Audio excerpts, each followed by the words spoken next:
So the biggest event that most people remember here on the West Coast is the 1906 earthquake in San Francisco. And the original design characteristics for buildings were about wind, and then the earthquake happened and people were a little surprised.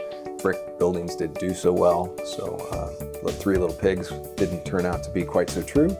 So we started considering loads associated with earthquakes, and that's when things changed, but not in the way that we see them today. And then an earthquake down in Southern California that changed the way that we address schools, look at the designs and engineers were more involved in the process.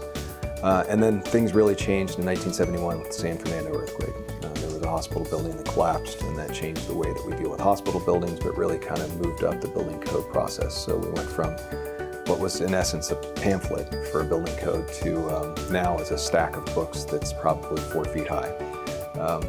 But that process really started with understanding that earthquake can be recorded, it's a waveform, it's actually hits the building, there's a response, it's dynamic. So it starts to look a lot more like mechanical engineering than just structural engineering. So now we actually update the code every 6 years for the standards and 3 years for every building code. And those all consider new information and science that comes out of the research community, better ground motion estimates, better response characteristics from buildings based on our testing, based on analysis that we've done. Really the baseline for how we design is the building code, and that's the only thing that will move the needle. If it's not in the building code, it's very hard to get people to think outside of the box and do better.